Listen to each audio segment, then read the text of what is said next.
As we light this chalice today, let us not be fooled by the smallness of the flame. There is heat to the small flame that burns and stings like our movements for justice. Through this small flame, we hear the roar of our Black, Indigenous, and ancestors of color. Yet, when we are not responsible keepers of this flame, places sacred to us and loved ones can be harmed. There is warmth to this flame that roots us in our community through all seasons.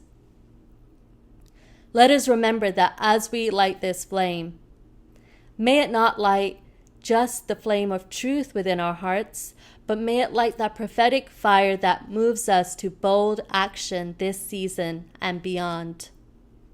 May it be so. Now is the time for worship. When skies turn orange and apocalyptic red, now is the time for worship. When children and adults are in cages, now is the time for worship. When uprisings demand our action and justice is needed, now is the time for worship. Time to take care of our souls and our healing in community. Now is the time for worship. Let us mobilize our spirits. Now is the time for worship. Bring your prophetic grief. Bring your holy rage as we move into this sacred hour. Now is the time for worship. Let the bells toll from steeples and the calls to prayer echo from minarets. Now is the time for worship. Let us gather, friends. Please join me in singing hymn number 131, Love Will Guide Us.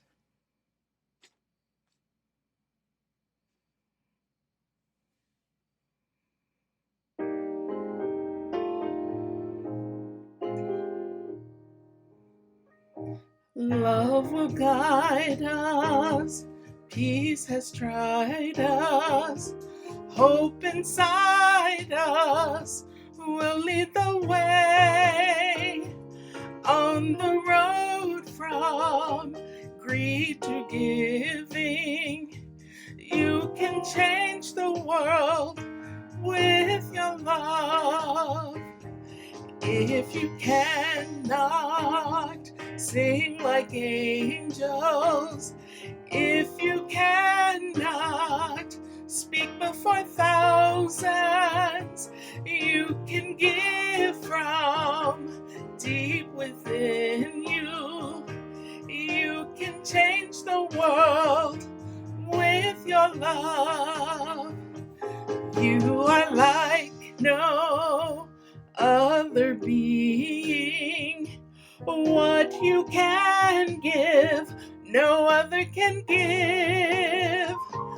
To the future of our precious children, to the future of the world where we live. Love will guide us, peace has tried us, hope inside us will lead the way on the road from greed to giving. You can change the world with your love.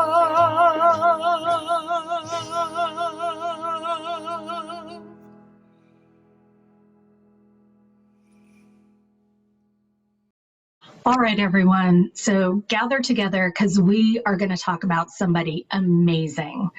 Frances Ellen Watkins Harper was born and raised into a free Black family in 1825. Her family lived in Maryland, where slavery was still legal. Being born free in a land where people who looked like you were enslaved was something that inspired both Frances and her family to become abolitionists. When she was very young, both of her parents died, and she went to live with her aunt and uncle. Theirs was an abolitionist household. They worked to end slavery, and they also ran a school where Black children, including Frances, received an education. While still a young teen, she went to work as a housekeeper and seamstress in the household of a Baltimore bookstore owner. Her employers encouraged the inquisitive Frances to use their big library. She devoured books and began to write poetry and essays which appeared in the newspaper. By the time she was 20 years old, her writings were published in her first book, Forest Leaves. In 1850, Congress passed a law that allowed slave catchers to kidnap, enslave, and sell free Black people in states where slavery was legal. Her aunt and uncle fled from Maryland to Canada. Frances fled to Ohio, which did not allow slavery, and then 2 years later to Pennsylvania. In Pennsylvania, she became involved in the Underground Railroad, a movement that helped people escaping from slavery. Throughout this all, Frances continued to write and to publish books of poetry, much of it against slavery. In time, Frances became the first Black woman to earn a living through the use of her words, living modestly and donating much of her income to helping her uncle's work with the Underground Railroad. In 1854, the Maine Anti-Slavery Society hired her to travel all over the Northeast to make anti-slavery speeches. She became one of the most famous speakers and authors of her time. All kinds of people came to hear her speak, but she made a point of not charging Black people admission. Frances was progressive throughout her life. While she wrote and spoke against slavery, she also took other kinds of actions. She refused to wear or eat goods that were farmed by enslaved workers, including cotton and sugar. She wouldn't wear clothes made of cotton or eat food that contained sugar. In 1860, the year that the Civil War began, Frances Watkins married Benton Harper, who already had 3 children. The two had a daughter together, and Frances took time off from her writing and speaking to tend to her blended family. Unfortunately, just a few short years later, her husband died, leaving her as a young widow responsible for many unpaid bills. Frances Watkins Harper made the difficult decision to send her children to live with relatives and go back on speaking tours in order to make money and provide for her family. By then, slavery had ended, and she spoke for women's rights and for legal and civil rights for Black people. She wrote poems and essays about the experiences of new freed slaves struggling to make their way despite the damage done to Black people by slavery. In 1870, she joined the Unitarian Church of Philadelphia. There, she found a community where white and Black people came together, and where many shared her passion for justice. In many ways, Frances Harper was at home in 2 different worlds. Although she was used to working with white people, she also kept her connection to the Black community in Philadelphia. She maintained her membership in the African Methodist Episcopal Church, where she taught Sunday school.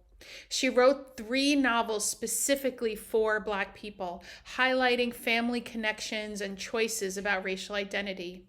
She pushed for education and voting rights for Black people, and she encouraged Black children to learn and grow, just as she had been encouraged as a child. During her long life, as you have heard, Frances Ellen Watkins Harper offered her voice, her words, her money, her labor, and most importantly, her love to the work of justice making for her people. She used her voice and her privilege as an educated free Black woman to raise awareness of the plight of Black people in the United States after the Civil War. We honor her memory and her place among our Unitarian Universalist ancestors. I got trained as a community organizer with Californians for Justice. And there we believed that people of color, immigrants, poor folks, queer folks, disabled folks, and young people are the majority. And if we organized our communities to vote, we could shift power to reflect our values and interests and needs for racial justice and economic justice and more. And now, as a field organizer with UU The Vote in Pennsylvania, I still believe this strategy, that voting can be a means to a power shift. It's not the only strategy, but it is one worthwhile strategy among many. So welcome to my field. Here with my reading glasses and my large screen, instead of my sunglasses and walking shoes for door knocking, the organizing field of pandemic times, where we gather in Zoom rooms large and small to reach thousands upon thousands of voters and potential voters. Just before recording this, 20 of us from Pennsylvania, Maryland, Washington, D.C., my own Connecticut, and Massachusetts gathered in a Zoom room with our partners at CASA, a group organizing to build power in immigrant and working class communities in central Pennsylvania. In 2 hours, we sent over 60,000 texts to urge folks to check and update their voter registration or to get registered. We texted with people who had lost their jobs and apartments due to the pandemic, and we connected them with community resources. We texted with someone who is homeless and helped them get the information they need to be able to register to vote. We texted with lots of folks who weren't sure if their registration was up to date and helped them check their status. We know that over 90 of them followed up to register. And we texted with some people who said they follow God's law and their faith tells them not to participate in voting. Dear ones, our faith says that the here and now matters. That we live our faith not for the possibility of heaven when we die, but to create heaven here on earth. What we do, what you do, matters. And so we work. We UU the vote. We text the vote, we postcard the vote, we phone bank the vote. We use the tools at hand, spiritual, technological, relational, to connect with people around our values.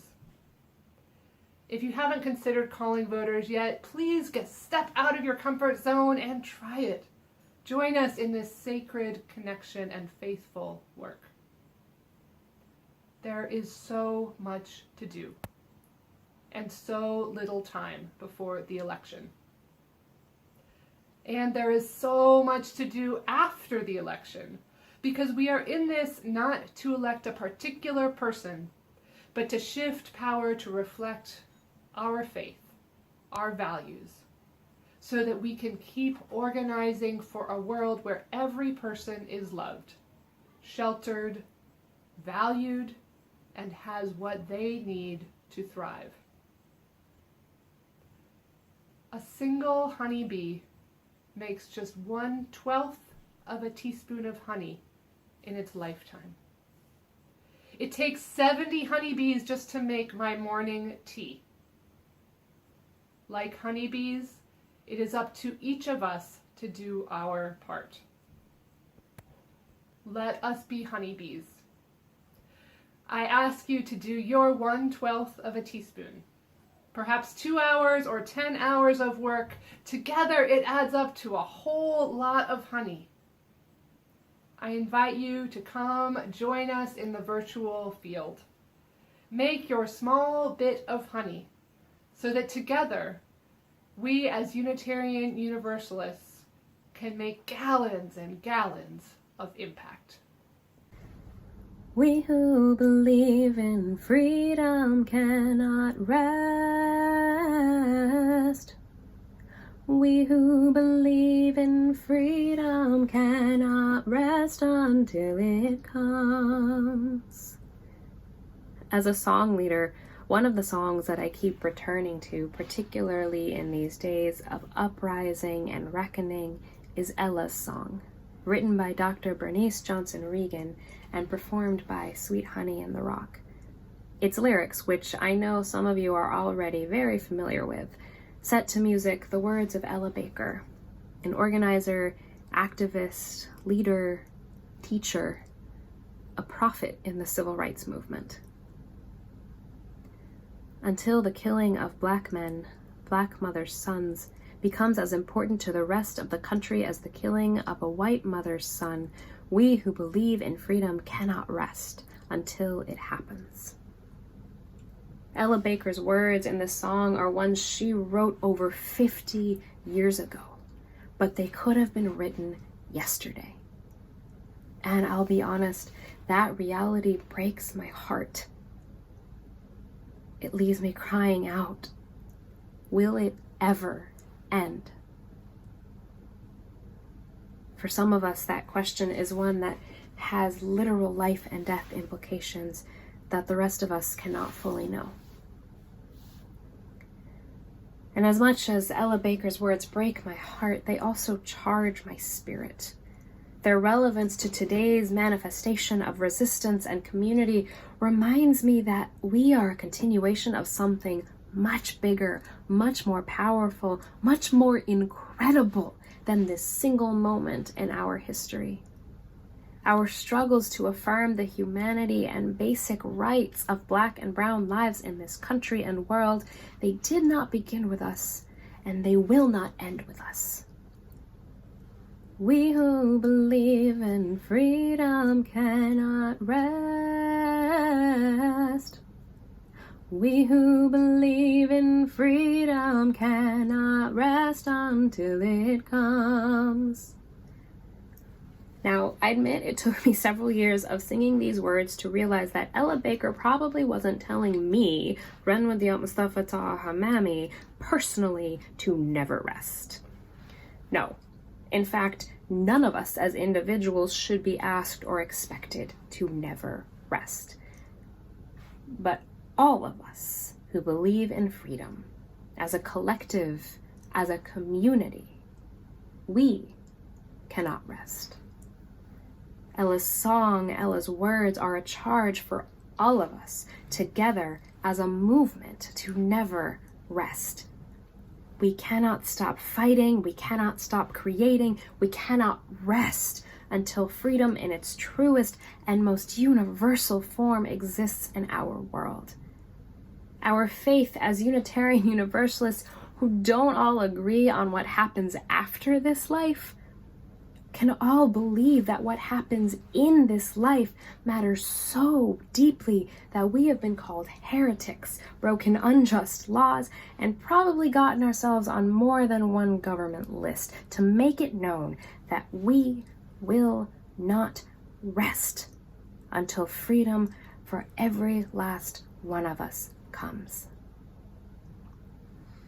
And to be that unceasing, everlasting, perseverant, irritatingly prophetic movement that never rests, we need to reaffirm, deepen, and reaffirm our connections to each other as Unitarian Universalists. To remember that if we do this work together, we can not rest.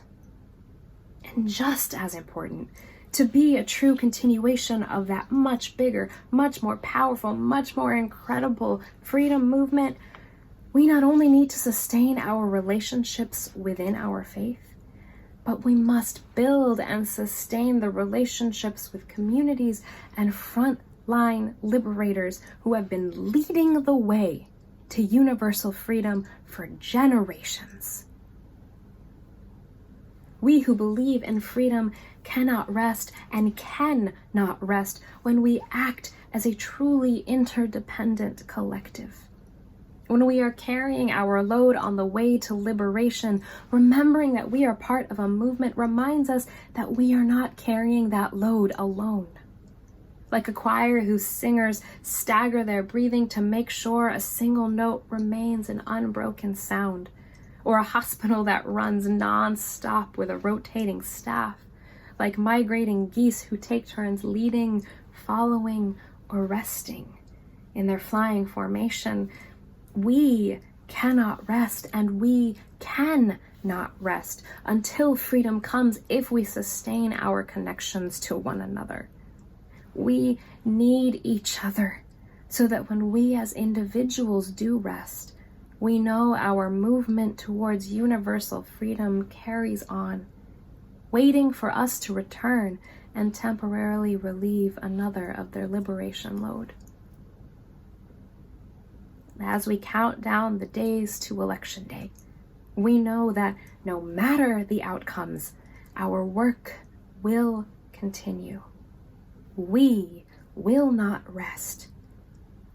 We can not rest if we take care of each other and our shared vision for universal freedom that is possible, knowing that each and every one of us is doing the same for all of us, and knowing that our collaboration in this moment is a continuation of a movement that knows there will come a day when we, all of us who believe in freedom, can finally rest.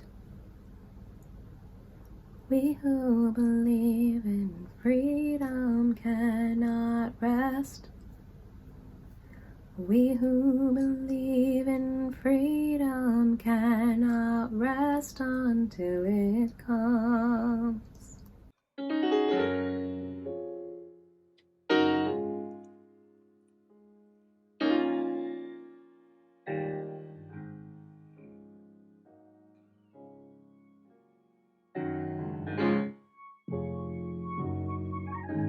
Was grace and mercy brought me through.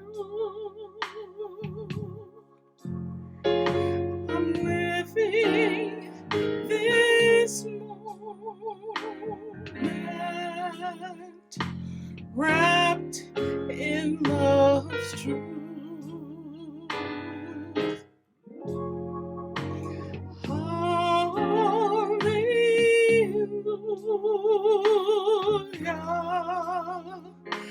my praise is due. 'Twas grace and mercy brought me through. 'Twas grace and mercy brought me through. I'm living this moment wrapped in love's truth. Hallelujah,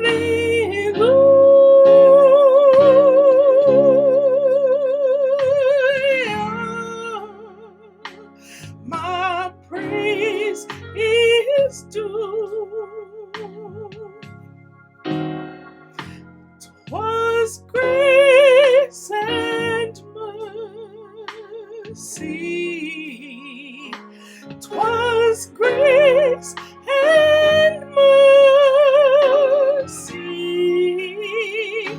'Twas grace and mercy brought me through.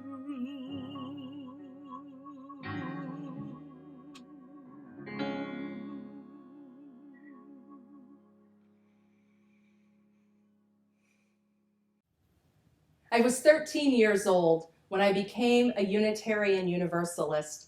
I was raised in this faith, but I was 13 when I claimed it as my own. It was a Sunday afternoon, and I was waiting for my parents to finish their committee meetings after service. All the other kids had left, and I was bored. I wandered into the visitor's corner, and a little red wallet card caught my eye.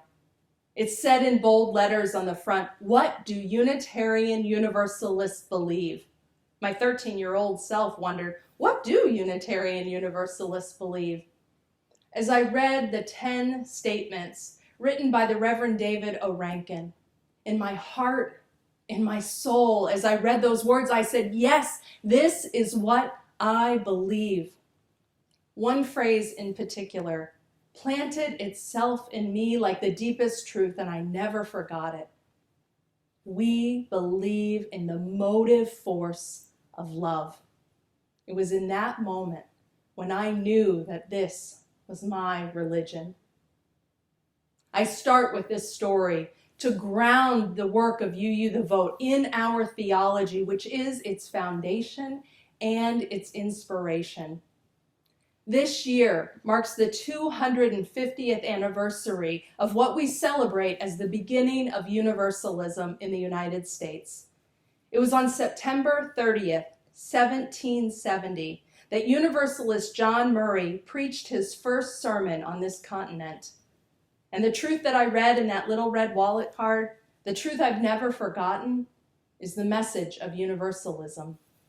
250 years ago, in the context of religious notions of God rooted in punishment, damnation, and the division of humanity between worthy and unworthy, saved and damned, the idea of universal salvation, that God's love is unconditional, that no one is cast out, and that salvation is not individual but collective, was radical and liberating. Universalism proclaimed that humanity was bound together in a common destiny, and that love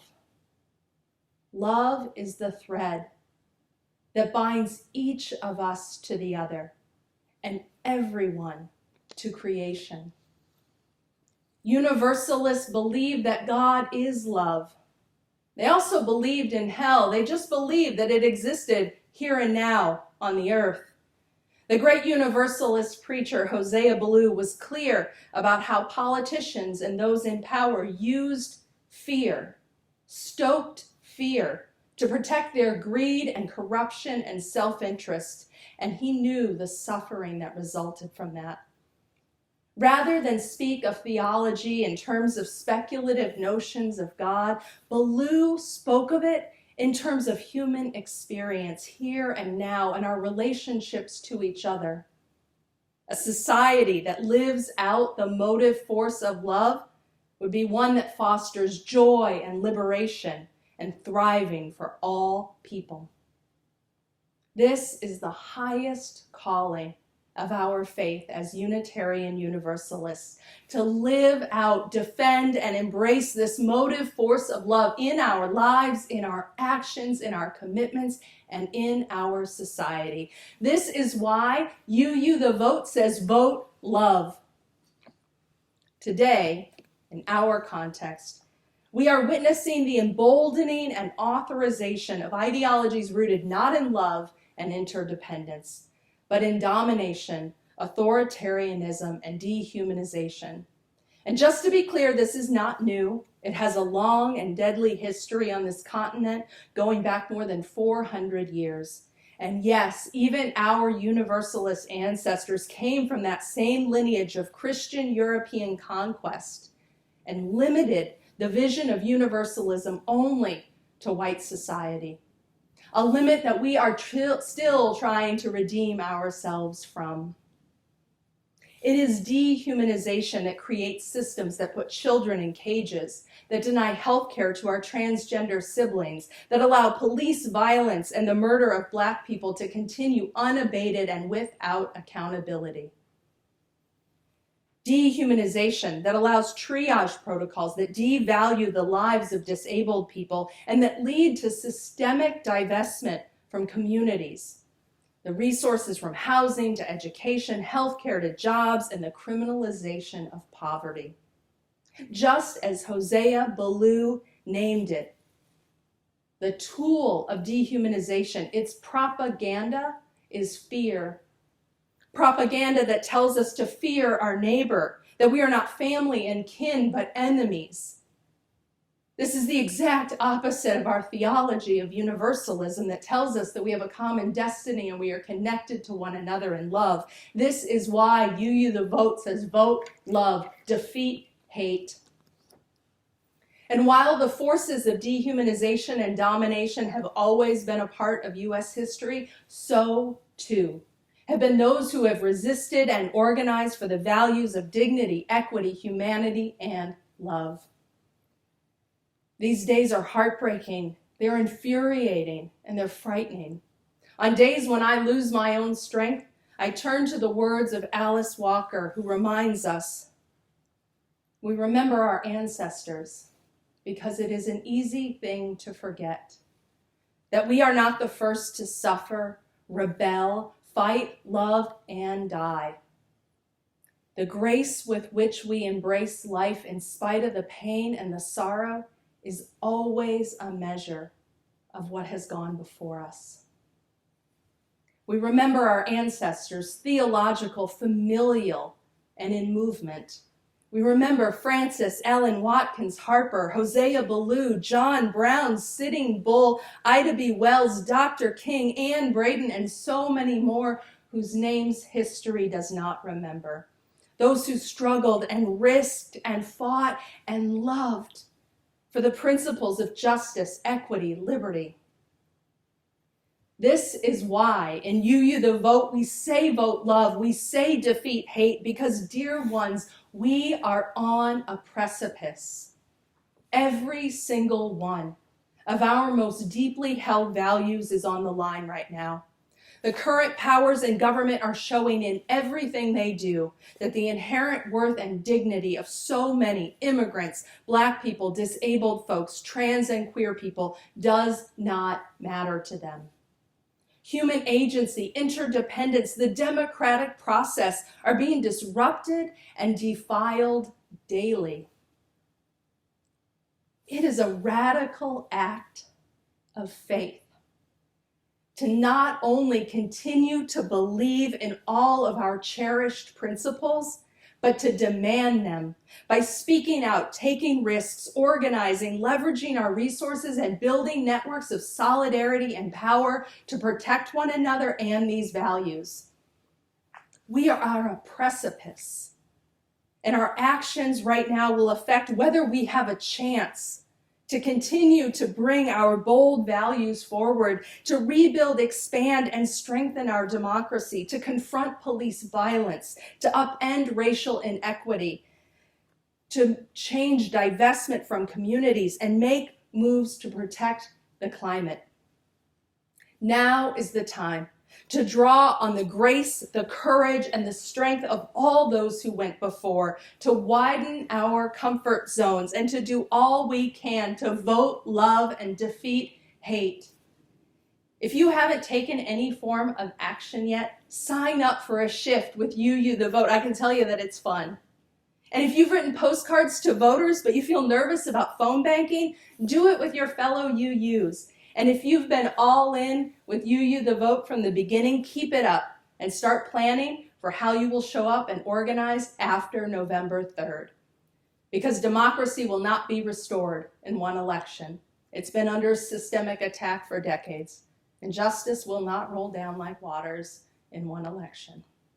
Voting matters. It's absolutely critical, but it is not the end. It is just one piece of the long haul work of organizing for a future where all are free and where all can thrive.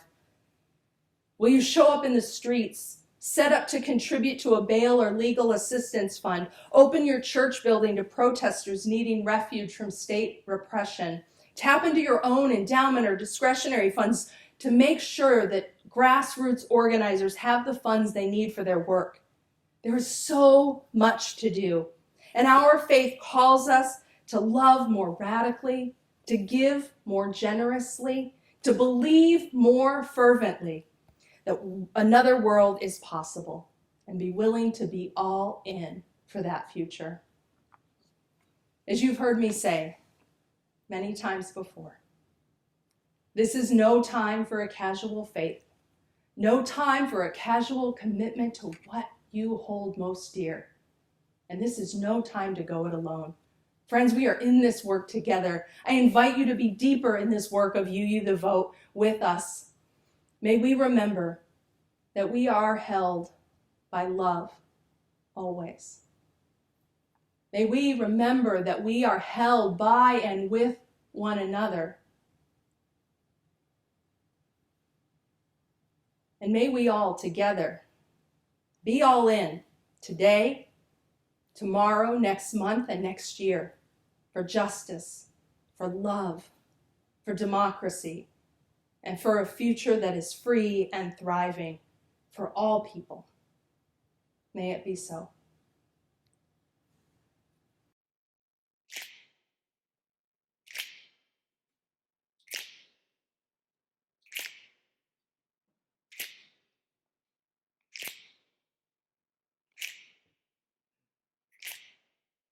We shall be known by the company we keep, by the ones who circle round to tend these vibes.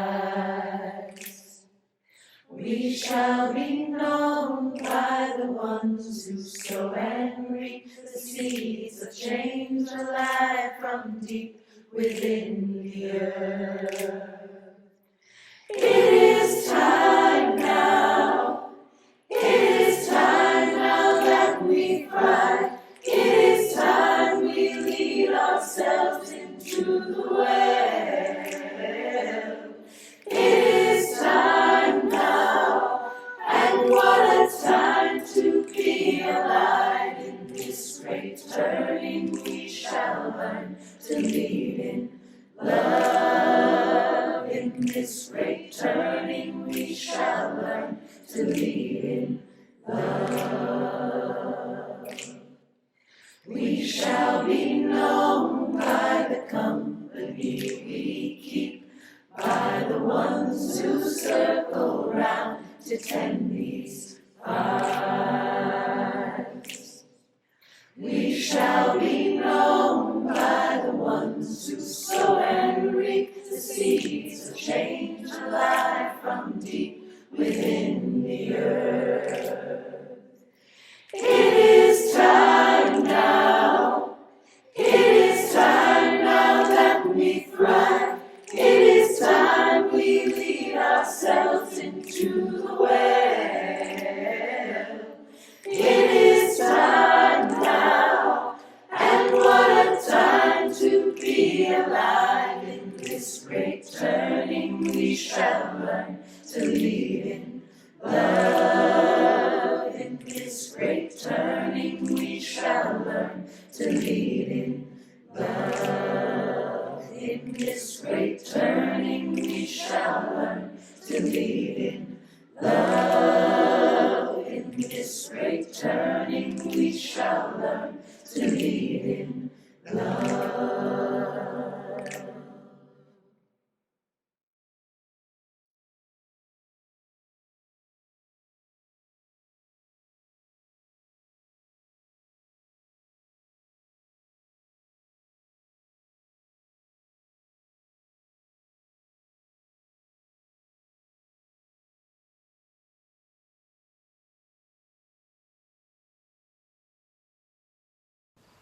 In all of the major religious traditions, people have marked time in seasons. The Jewish High Holy Days, the Muslim period of Ramadan, earth-based celebrations of solstice and equinox.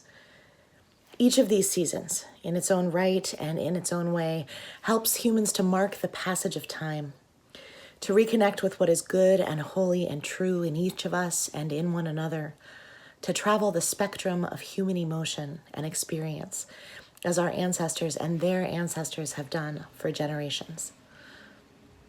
And then there's the rest of the year, the daily turn of the earth, the routines of everyday living. In the Christian tradition, these periods between the major liturgical seasons are known as ordinary time, the weeks when people carry on with the regular duties and rituals of work and family. The wise ones knew that there is a deep importance to this rhythm. that we need both the routine and the normalcy of ordinary time and the temporary suspension of routine and normalcy that the liturgical seasons bring. But what happens when that cycle is upended? When ordinary time is disrupted, maybe permanently? When every day is a constant barrage of hurricanes and wildflowers, of police killings and uprisings, of viruses and climate catastrophe, of repression and resistance? These are no ordinary times, beloveds. But our yearning persists. Perhaps not for ordinary time, with all the ways the status quo is brutal to so many among us, but for extraordinary time. A time when hope is plentiful, when justice is pervasive, when community is resilient, and when love governs us all. Our Unitarian Universalist faith compels us to be builders of extraordinary time, even in the midst of profoundly abnormal ones. Our faith compels us to claim our agency and take action, even as our broken systems strain to keep us passive. To affirm the inherent worth and dignity of every single one of our human siblings by refusing to accept brutality and repression.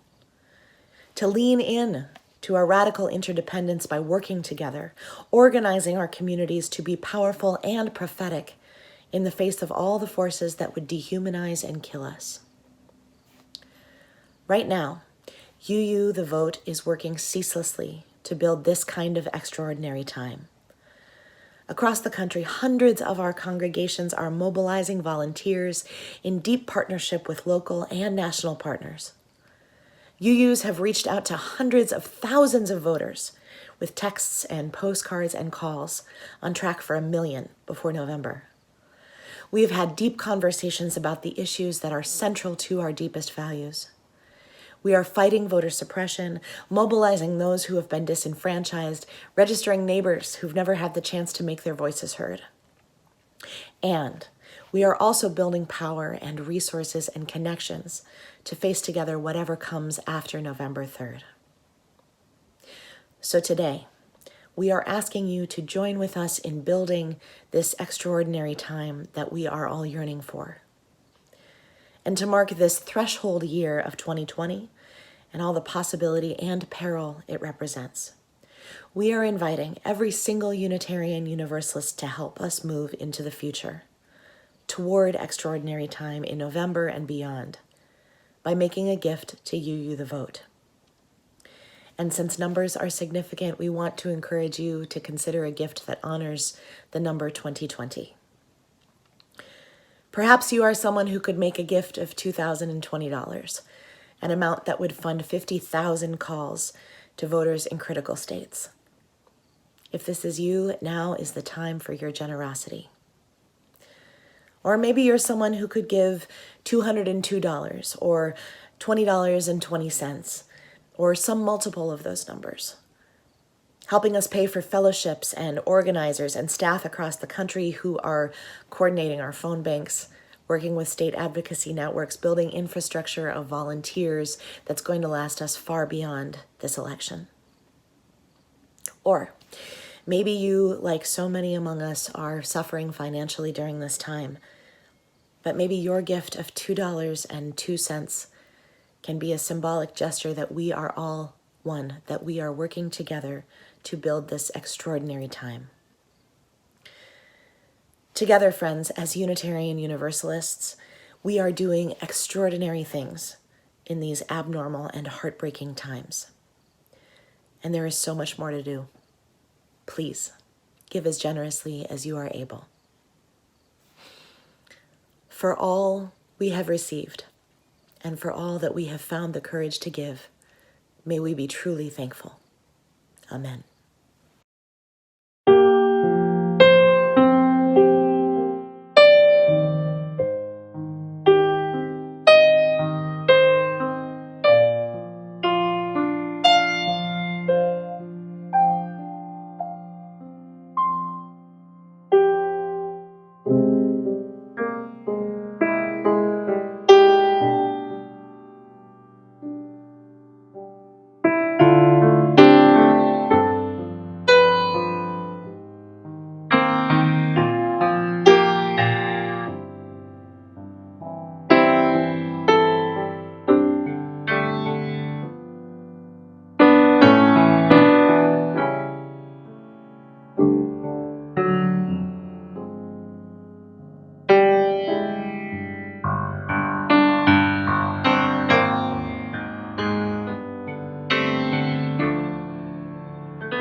We have important choices to make in 2020, but if we are to really vote love and defeat hate in 2020, we must also commit to continue to side with love every single day after November 3rd and into 2021.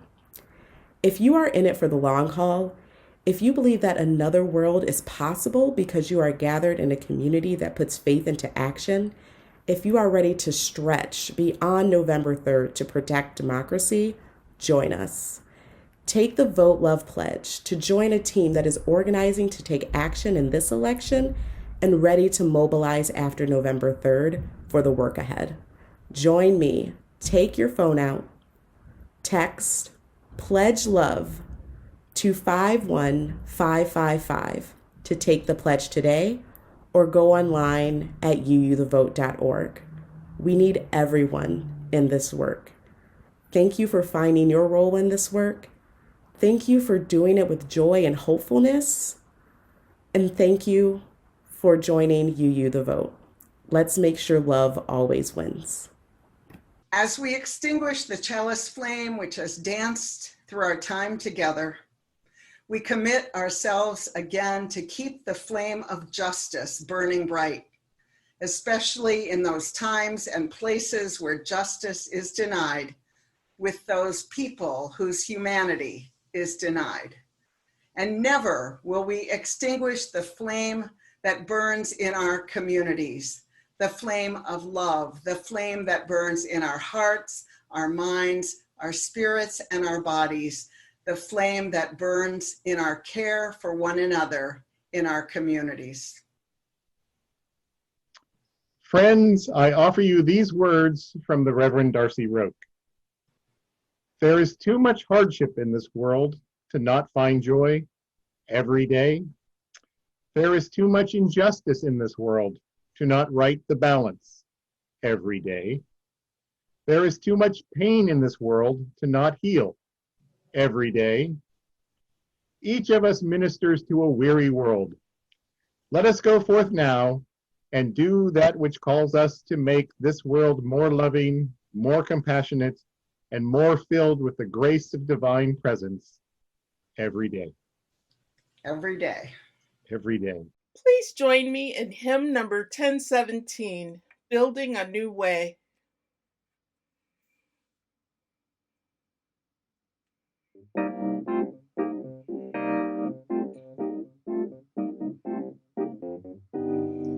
We are building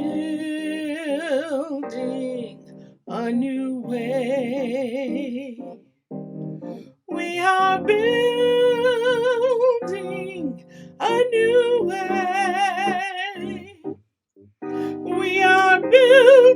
along a new way, feeling stronger every day. We are building a new way. We are working to be free. We are working to be free. We are working to be free, free from hate and jealousy. We are working to be free. We can feed our every need. We can feed our every need. We can feed our every need. Start with love, that is the seed. We can feed our every need. Peace and freedom is our cry. Peace and freedom is our cry. Peace and freedom is our cry. Without these, our world will die. Peace and freedom is our cry.